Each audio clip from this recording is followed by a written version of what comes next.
welcome back to Pray Tell, everyone. I'm Trevor Smale. And my name's Tyler Evans. And we are here with our podcast to help you explore new ways of exploring your faith, specifically from the Anglican tradition, and helping you deepen your faith and find new avenues of really acquiring and helping you see things from a new perspective.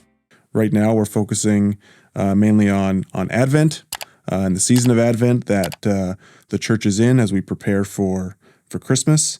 And in the spirit of Christmas, looks like we have a new selection here, Trevor, from the Field House, the Banoffee Pie Imperial Dessert Stout. Yep. Field House is a local brewery. They have brew houses in Chilliwack and in Abbotsford. Yep. And I've been there a few times to the one in Abbotsford, and every time enjoy myself very much. Yep. How about They you? do some great beers. And this one looks like a limited edition release for the holiday season. So banana, coffee, and chocolate at 9.5%. This will be good. Thank you. It looks like syrup. It sounds like syrup. Cheers To you? to you.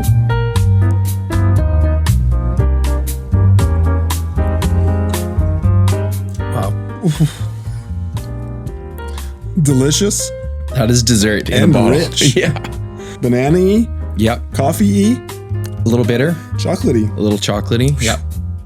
That's definitely something you want to take your time. It's a sipper. Yeah. Delicious. So Trevor, why don't you give us a recap?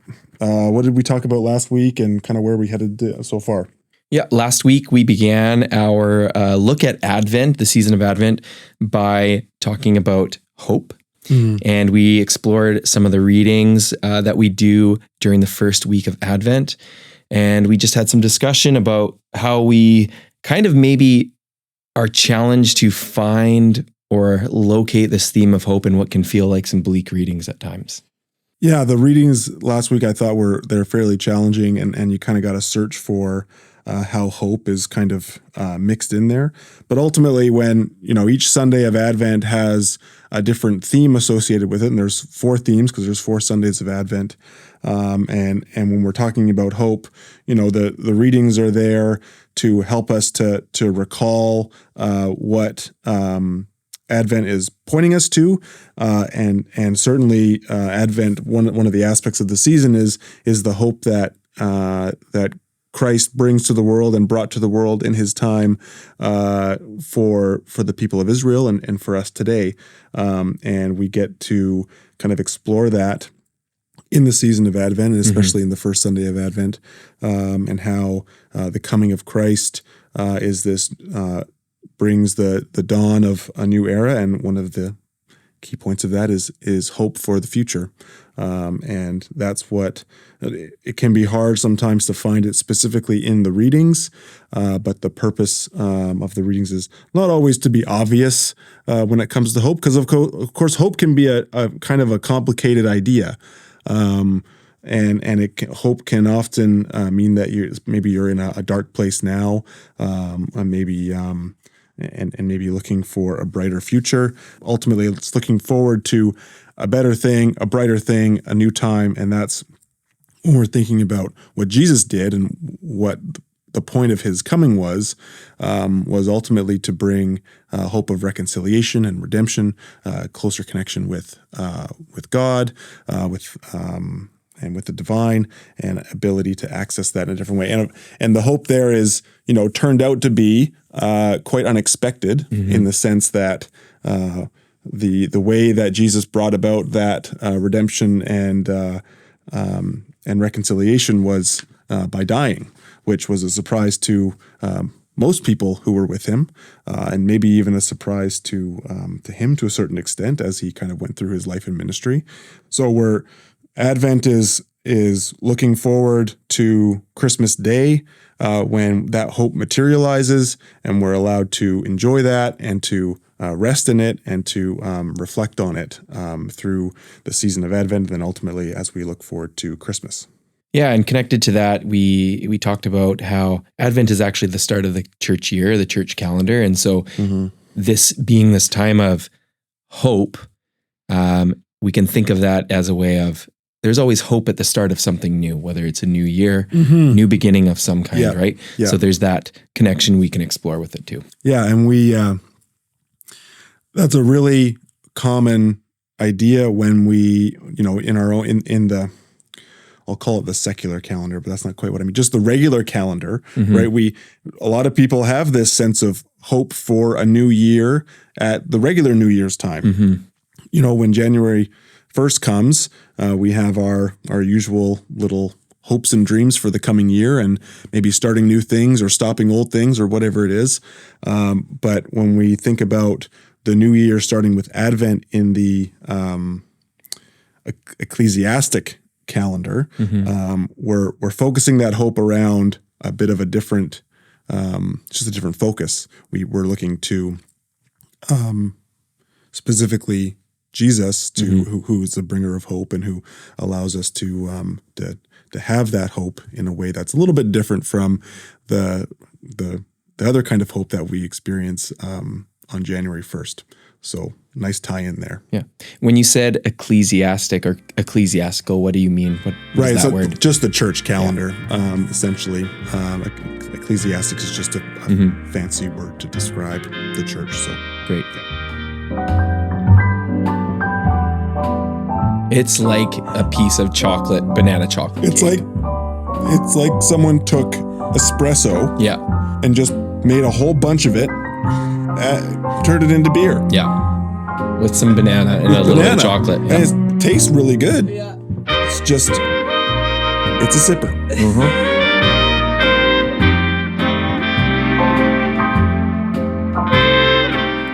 Just one thing to note for our listeners and viewers is that for those of you watching this episode on YouTube, we'll have the readings for this week come up on the screen. Feel free to pause the video, take a look at the readings, and then continue listening once you're done. The readings for this week are from the book of Isaiah in the Old Testament, chapter 11, verses 1 to 10, and then Psalm 85, verses 1 to 2, and then verses 8 to 13.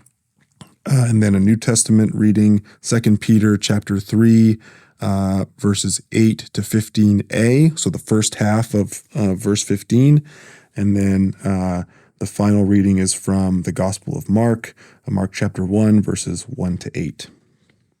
Yeah, and if you find yourself throughout the episode feeling intrigued and wanting to know more or explore more, we'd love to have you come visit on Sunday at St. Matthew in Abbotsford, 2010 Guildford Drive.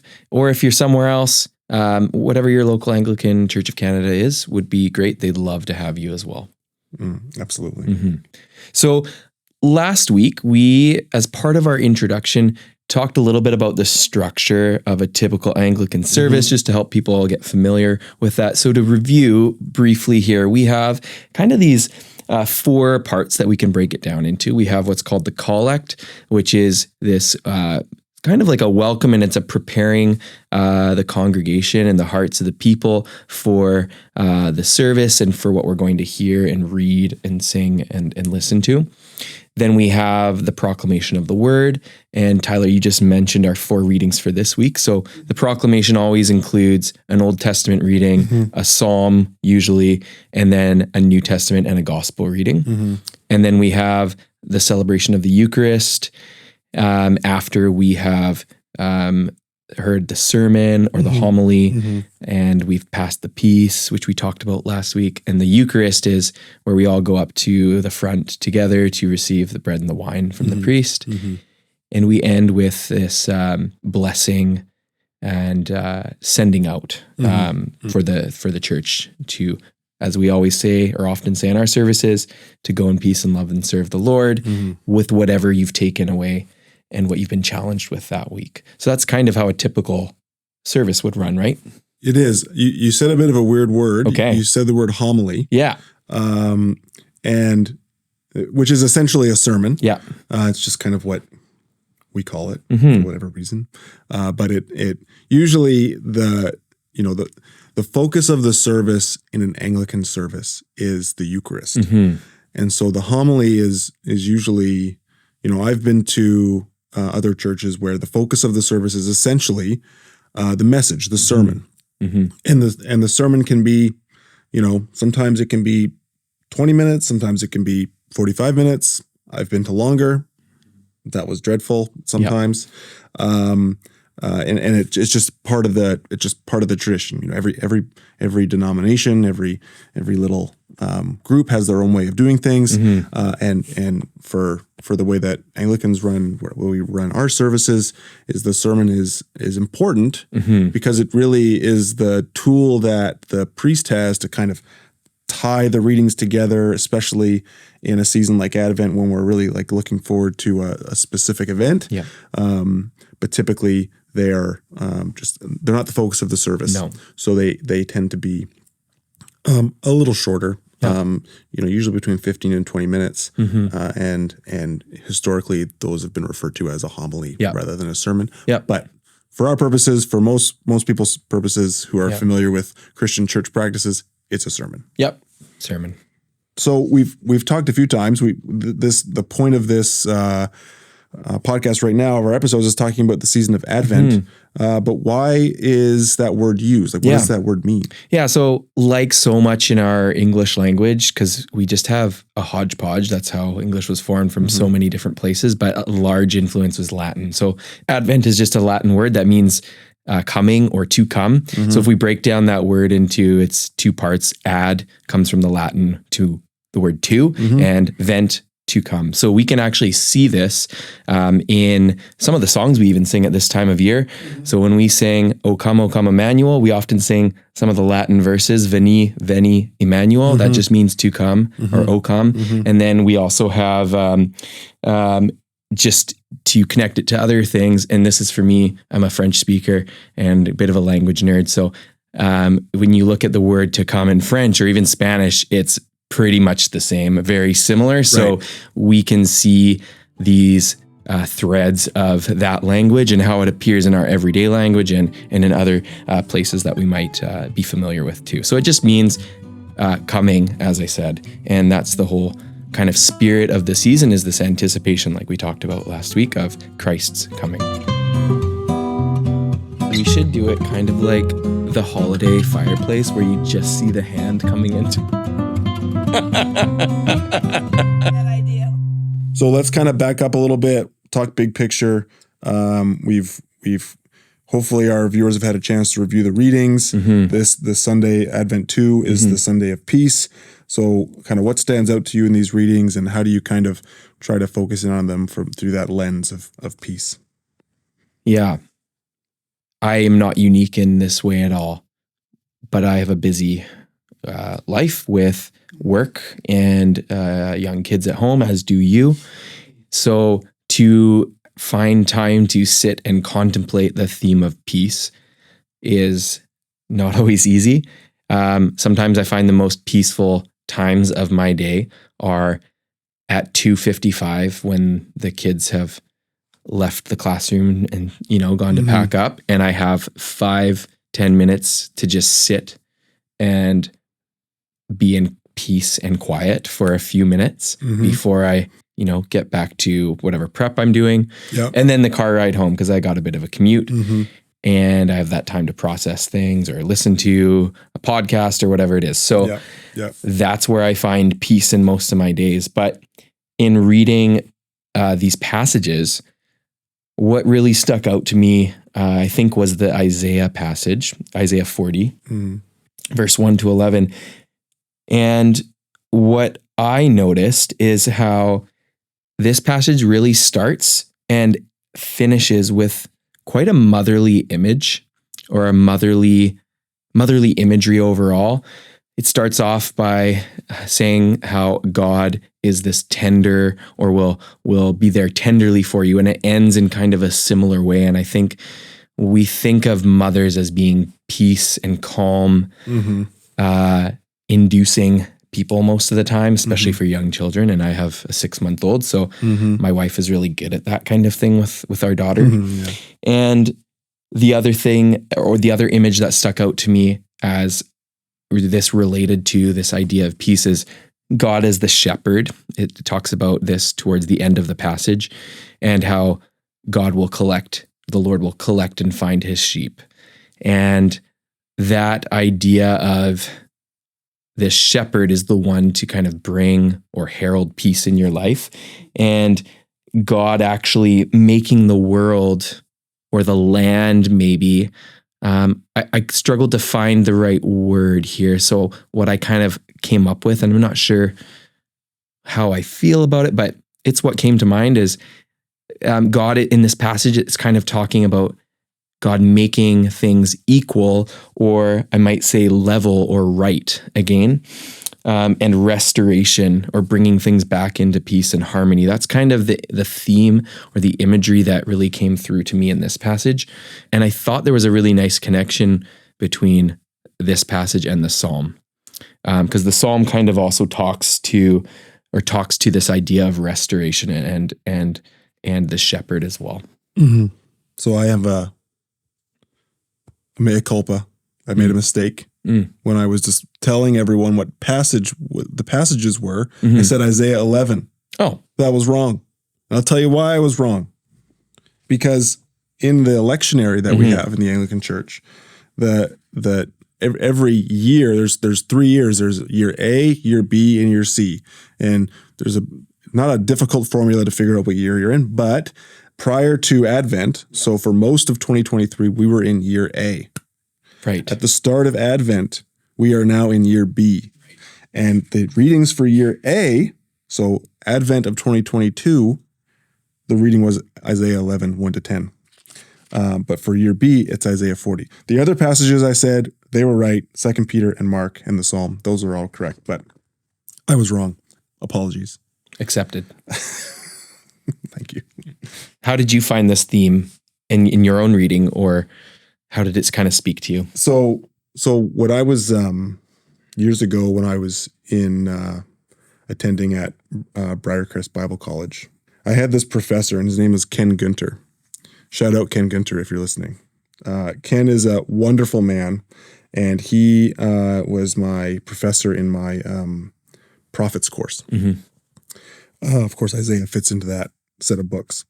And one of the themes and focuses that Ken would have in that course was to point out to students that whenever you're reading through a book of a prophetic book in the Old Testament, you really need to remember that the core books of the Hebrew faith back during this time was the Torah, right? The first 5 books of the Old Testament, especially in there talking about how there's at certain points in the book of Exodus, and I think it's Leviticus and Deuteronomy, especially Deuteronomy. There are these certain passages that talk about a time when Israel will be exiled, and how eventually they will be restored.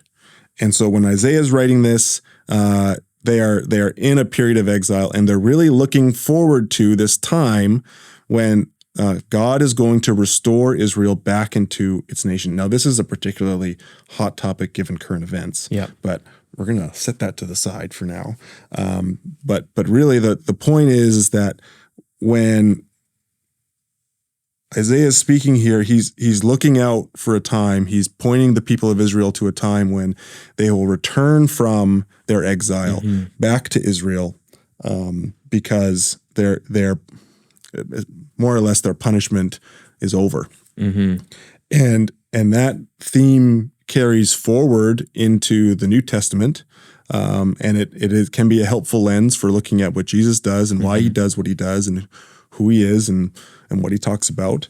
And that really is characterized by this time of peace, right?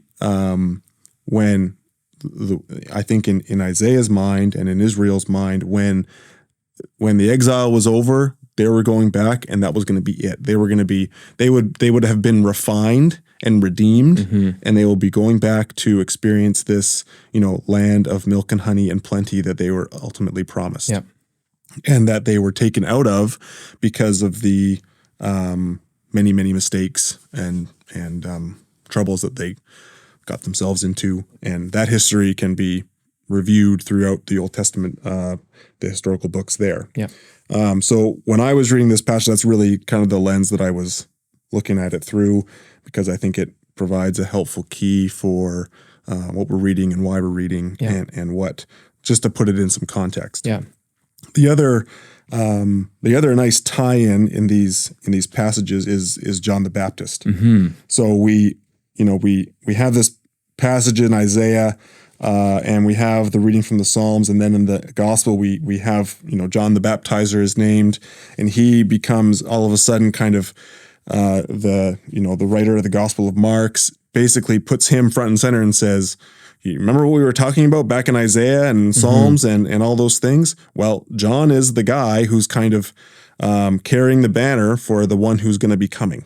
Yeah. And so they give John the Baptist quite a bit of work to do. Yeah. And quite the role in that setting. And they go back and even so far as to essentially quote this Isaiah passage, I believe. They do, yeah. And so that should be a really helpful key.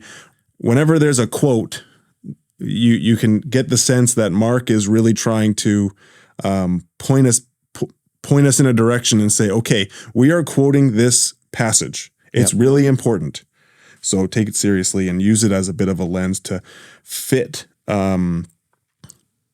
this scene into the bigger context. Yeah. We're looking forward to this time when Israel and what eventually Jesus will tell us and the church will show us is that we're trying to bring humanity, the people of Israel and humanity, into this time of peace.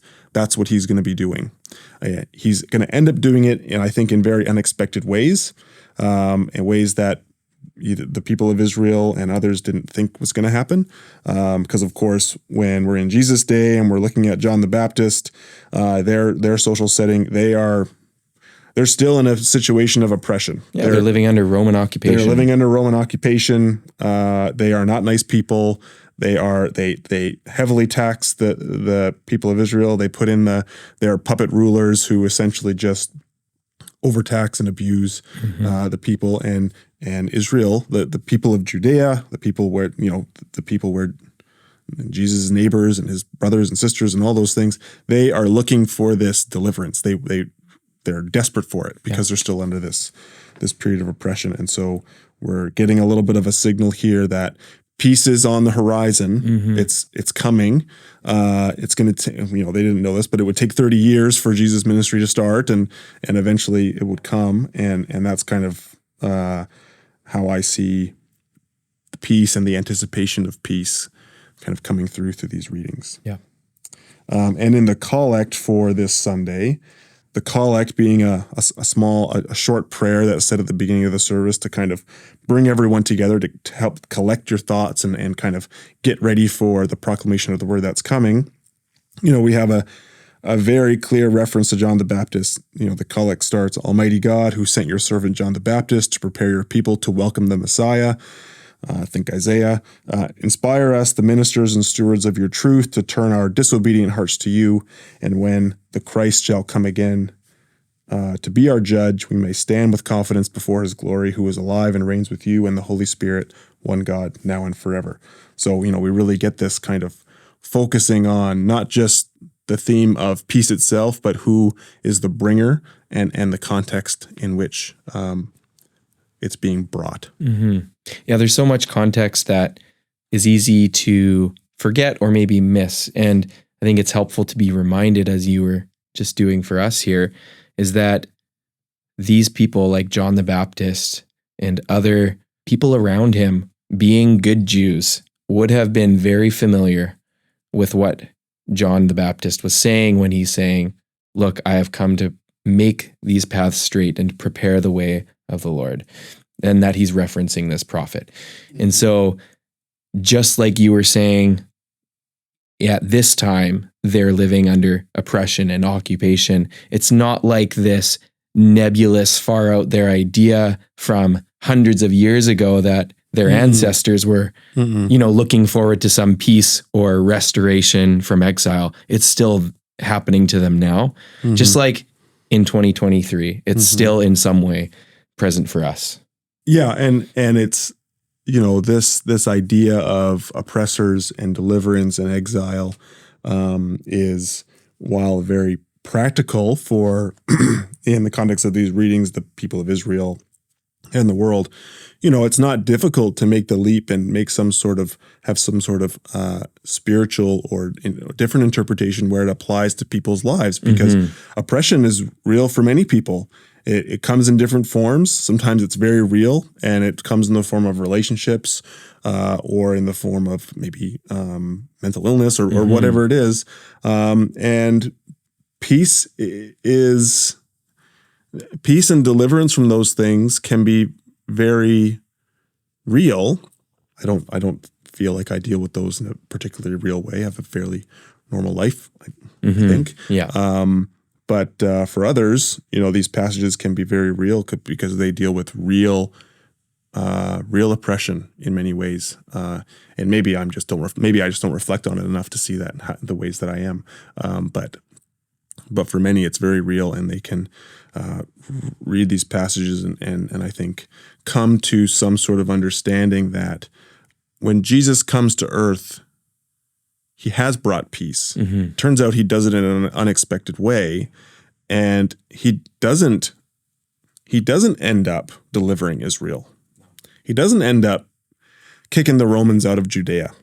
He doesn't do that because he had a bit of a different goal, and peace was going to be manifested in a different way.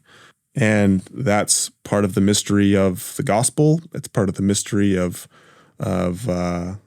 Christianity and of the church, and something to wrestle with, because sometimes the way that we think things were going to happen turns out that it's not the way it is. It's not the way it's supposed to be.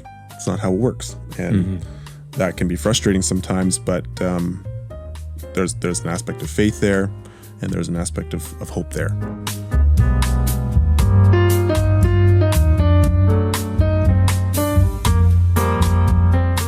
So Tyler, how do you find, or are you able to find, a way to embrace this idea or this concept of peace in your daily life, knowing that you also have a very busy personal, family life, work life, etc.? So I'm gonna reframe your question. Sure.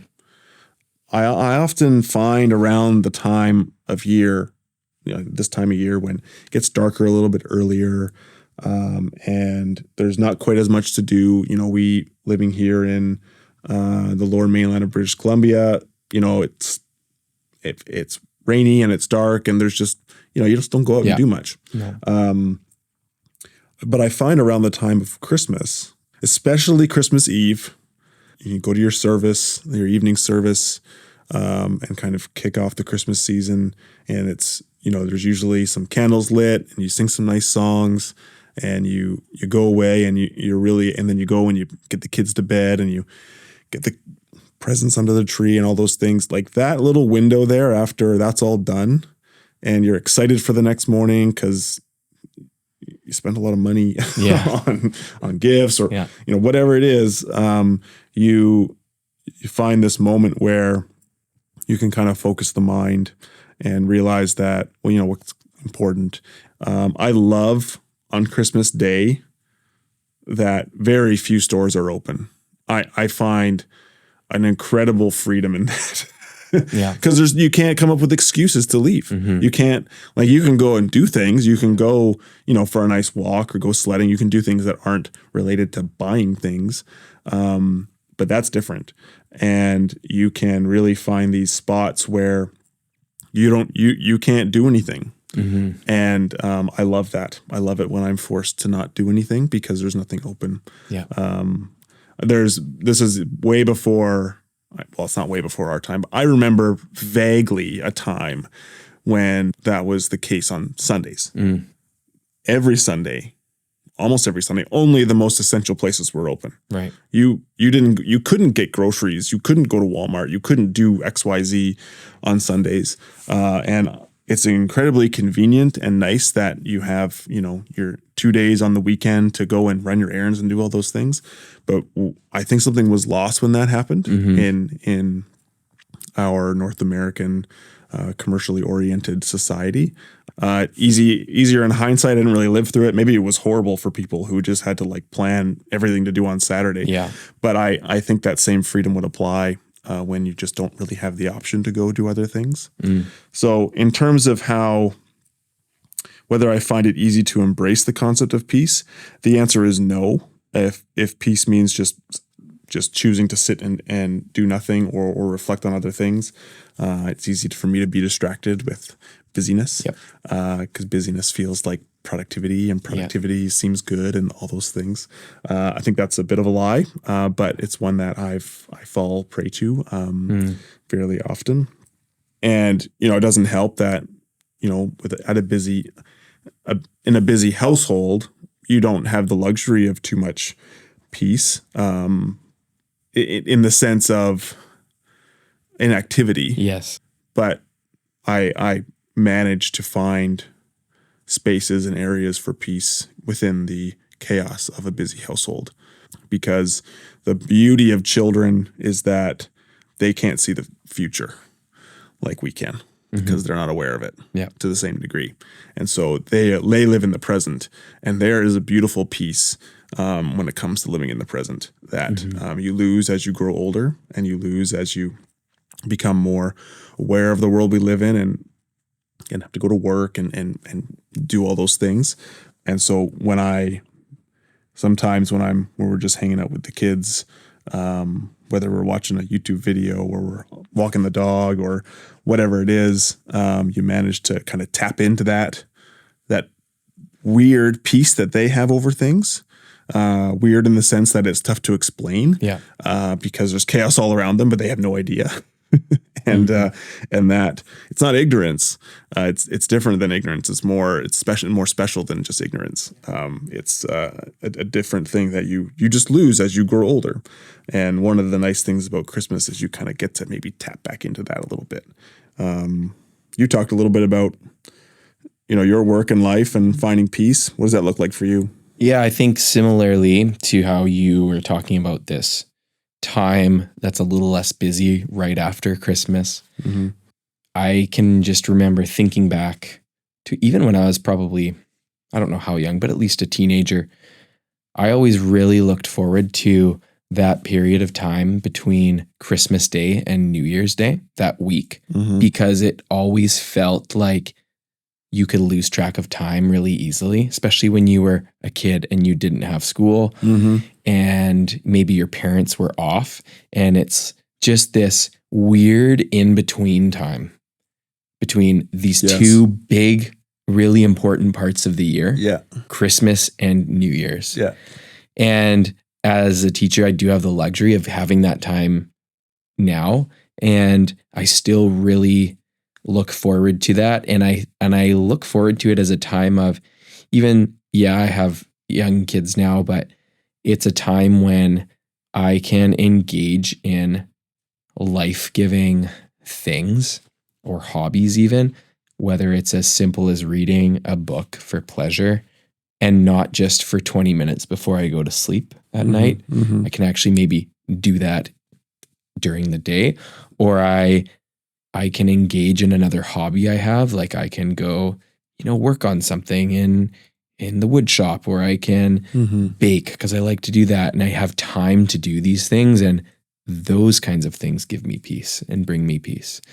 Yeah. So you're talking about how Advent maybe prepares us for that time.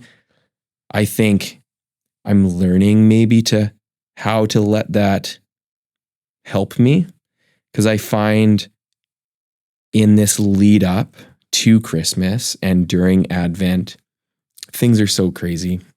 It's probably the busiest time of year for everyone.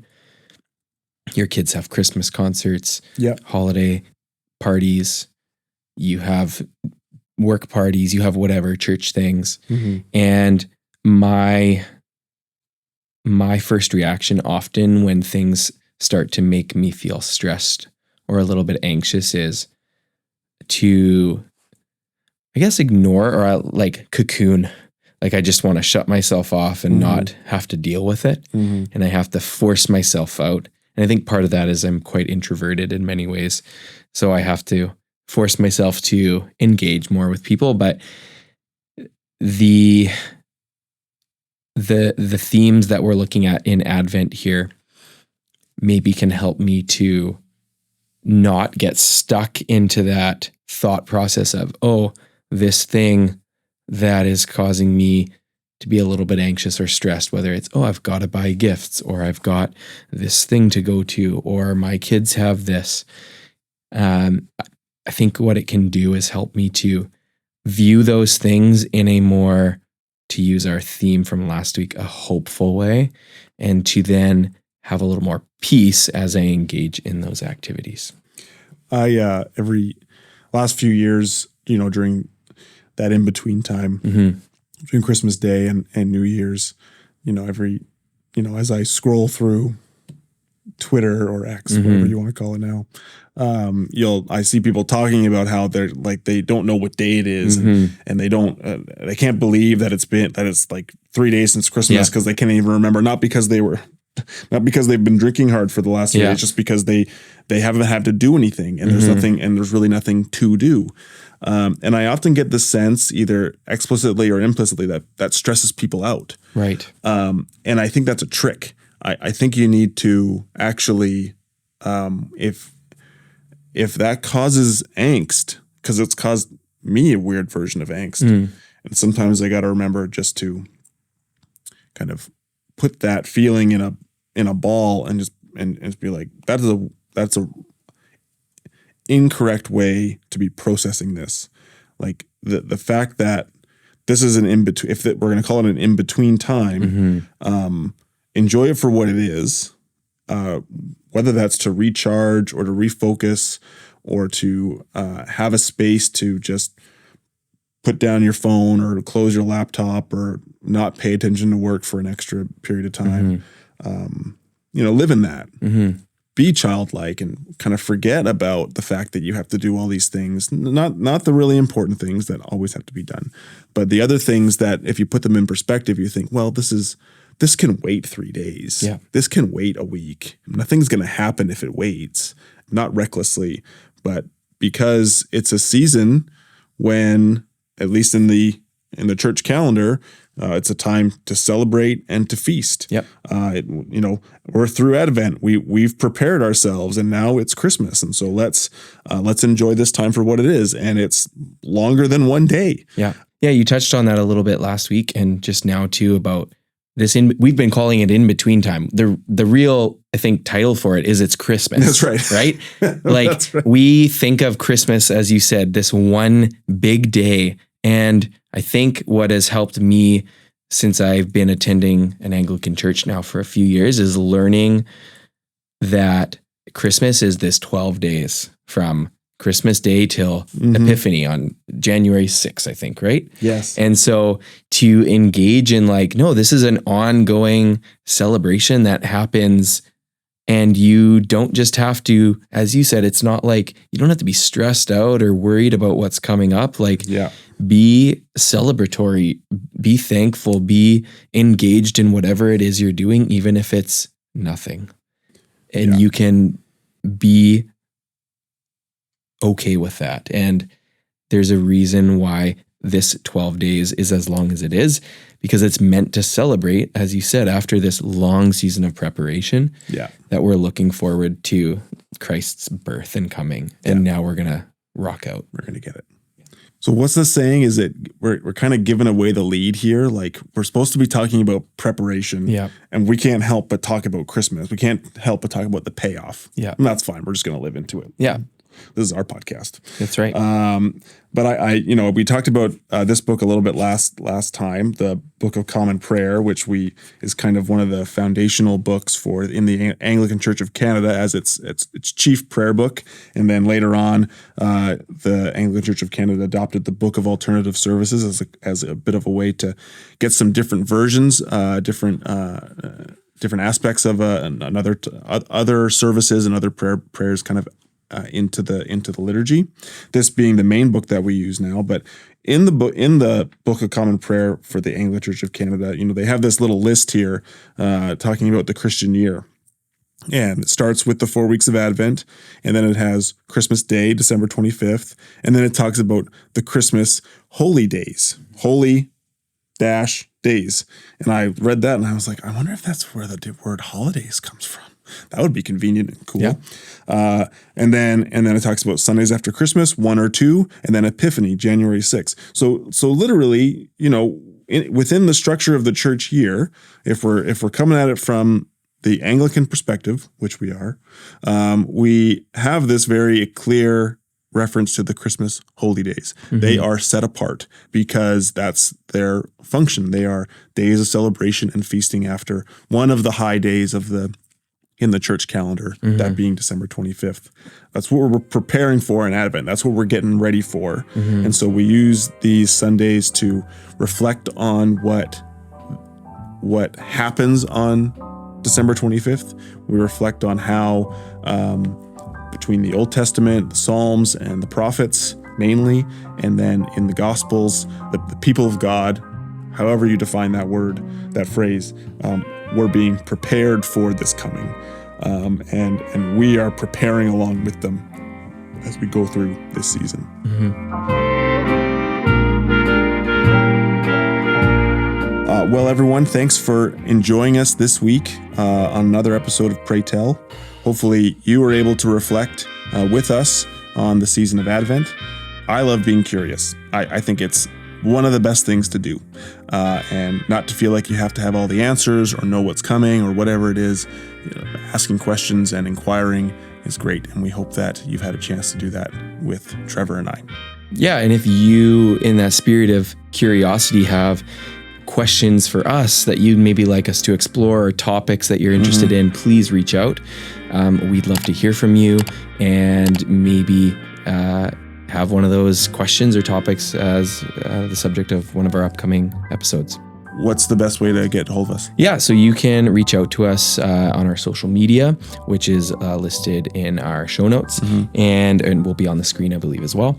And that's probably the best way for you to reach out to us. Perfect. Mm-hmm. Well, until next time, may your days be filled with peace, your hearts with anticipation, and your spirits with the light of the Advent season. This is Tyler and Trevor signing off from Pray Tell. Blessings to you all. Goodbye. Thanks.